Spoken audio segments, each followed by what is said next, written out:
ஆண்டவரும் இரட்சகருமான இயேசு கிறிஸ்துவின் ஈடு இணையற்ற நாமத்தில் அன்றன்றுள்ள அப்பம் வாசகர்களுக்கு எங்கள் அன்பின் வாழ்த்துக்கள். 2025 ஆண்டு ஆகஸ்ட் மாதம் 14ஆம் தேதி வியாழக்கிழமைக்குரிய தின தியானம்.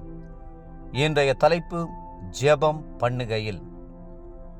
லூக்கா 9:29 சொல்லுகிறது, அவர் ஜெபம் பண்ணுகையில் அவருடைய முகரூபம் மாறிற்று, அவருடைய வஸ்திரம் வெண்மையாகி பிரகாசித்தது. ஜெபம் பண்ணுவது கர்த்தருக்கு பிரியமானது என்பதை குறித்து இன்று நாம் தியானிக்கப் போகிறோம். ஜெபிக்கிற தேவனுடைய பிள்ளைகள் மேல் கர்த்தர் பிரியமாயிருக்கிறார். அவர் ஆவலோடு ஜெபத்தை கேட்பதுடன் ஜெபத்துக்கு பதிலும் அளிக்கிறார். ஜெபம் நம்மையும் கர்த்தரையும் நெருங்கச் செய்கிறது. ஜெபம் கர்த்தருடைய பார்வையிலே மனமகிழ்ச்சியாயிருக்கிறது. இயேசு கிறிஸ்து ஜெபித்த போது, இவர் என் நேசகுமாரன், இவரில் பிரியமாயிருக்கிறேன், இவருக்கு செவிகொடுங்கள் என்றெல்லாம் பிதா மனம் மகிழ்ந்து கூறினதை சிந்தித்து பாருங்கள். ஜெபத்தில் பல வகை உண்டு.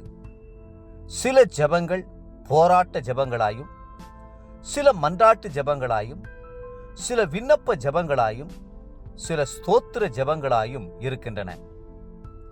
நம் ஜெபம் எந்த வகைப்பட்டதா இருந்தாலும் சரி, கர்த்தர் நம்முடைய ஜெபத்தின் மேல் பிரியமாயிருக்கிறார். வேதம் சொல்லுகிறது, அவன் தேவனை நோக்கி விண்ணப்பம் பண்ணும்போது அவன் அவருடைய சமூகத்தை கம்பீரத்தோடே பார்க்கும்படி அவர் அவன் மேல் பிரியமாகி அந்த மனுஷனுக்கு அவனுடைய நீதியின் பலனை கொடுப்பார். யோபு 33:26. இயேசு கிறிஸ்து ஜெபிக்கிறவர், பரிசுத்த ஆவியானவரும் ஜெபிக்கிறவர்.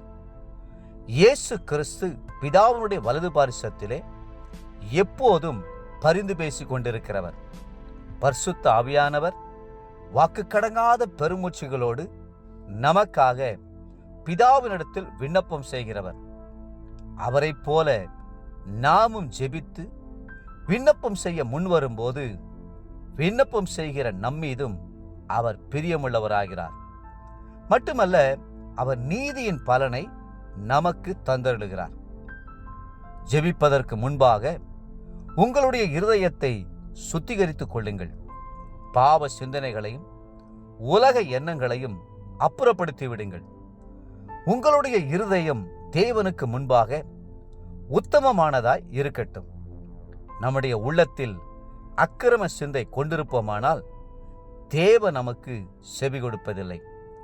அதே நேரத்தில் செம்மையானவர்களின் ஜெபமோ அவருக்கு பிரியம். நீதிமொழிகள் 15:8. சீஷர்கள் இயேசு கிறிஸ்துவனுடைய பிரியத்தை பெற்றுக்கொள்ள விரும்பினார்கள். ஆகவே அவர்களில் ஒருவன் இயேசு கிறிஸ்துவண்டை வந்து ஜெபம் பண்ண தனக்கு கற்றுத்தருமாறு கேட்டான். லூக்கா 11:1. அவர்கள் பிசாசுகளை துரத்த கற்றுத்தாரும் என்றும், தண்ணீரை திராட்சரசமாக்க கற்றுத்தாரும் என்றும், 5 அப்பத்தையும் 2 மீனையும் பன்மடங்காக பெருக்குகிற வழியை கற்றுத்தாரும் என்றும் ஜெபிக்காமல் ஜெபம் பண்ண கற்றுத்தாரும் என்று கேட்டார்கள். தேவப்பிள்ளைகளே, ஜெபம் பண்ணுகிறவன் மேல் கர்த்தருடைய பிரியம் நிறைவாயிருக்கும். இன்றைய நினைவிற்கு மார்க் 11:24.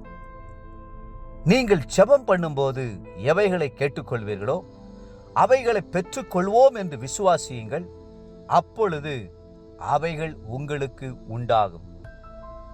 இன்றைய வேத வாசிப்பு காலை சங்கீதம் 89 மற்றும் 90 சங்கீதங்கள், மாலை ரோமர் 14ஆம் அதிகாரம். அன்புக்குரிய அன்றன்றுள்ள வாசகர்களே, மீண்டும் உங்களை வாழ்த்துகிறோம். தேவனிடத்தில் ஜெபியுங்கள். கர்த்தர் உங்கள் மேல் பிரியம் கொண்டு உங்களுக்கு பதிலளிப்பார். கர்த்தர் தாமே உங்களை ஆசீர்வதித்து மென்மேலும் உயர்த்துவாராக. ஆமென்.